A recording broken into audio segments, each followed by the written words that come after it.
very exclusive evening here at the Royal Ontario Museum. The media was all abuzz in 2017 when the who's who of Canadian artists, musicians, as well as the social and political elite came together in Toronto for a one-night-only fundraiser and photo exhibit by rocker Bryan Adams. But while the exclusive event was a fundraiser for the Royal Ontario Museum, Canadian taxpayers footed the bill. Bryan Adams has plenty of money. There's no reason at all. I don't think he wouldn't even have noticed if he had to pay for that himself. You know, artistic endeavors are fine, but the question is it really a good use of taxpayer money? The red carpet event, dubbed The Canadians, received nearly $52,000 from the Mission Cultural Fund, a program run by the federal government's Global Affairs, meant to raise the country's reputation abroad. It's hard to see how a fund that's supposed to be for the purpose of, burnishing our brand around the world, how is that happening if the events are taking place within our own borders, to Canadians? Canadians already know all about Canada. If the idea is to sort of bring Canada to the world, you have to wonder why some of that money is being spent right here in Canada. Internal documents obtained by the Canadian Taxpayers Federation show the program is constantly over budget by more than $6 million in just the last 3 years. Tax dollars spent on many questionable events and trips.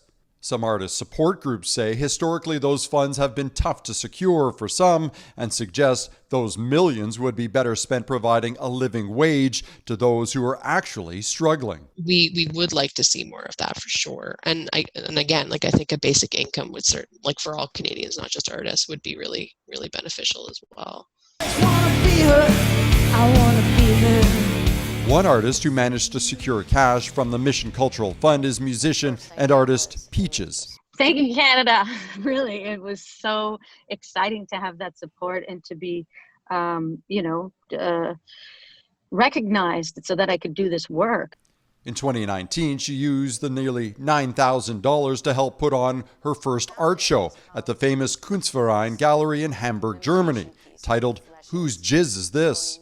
The theme of the event was around the coming to life of the so-called fleshies, giant sex toys struggling to be free.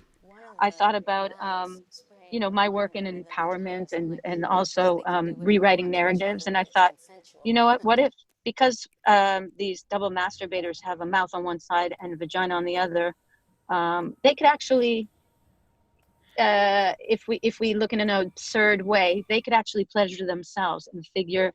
They could rewrite their own narrative, and they don't need humans. I think a lot of people would scratch their heads as to what that kind of spending has to do with Canada. What is it doing for our image? In what way are taxpayers getting any value whatsoever out of spending that money?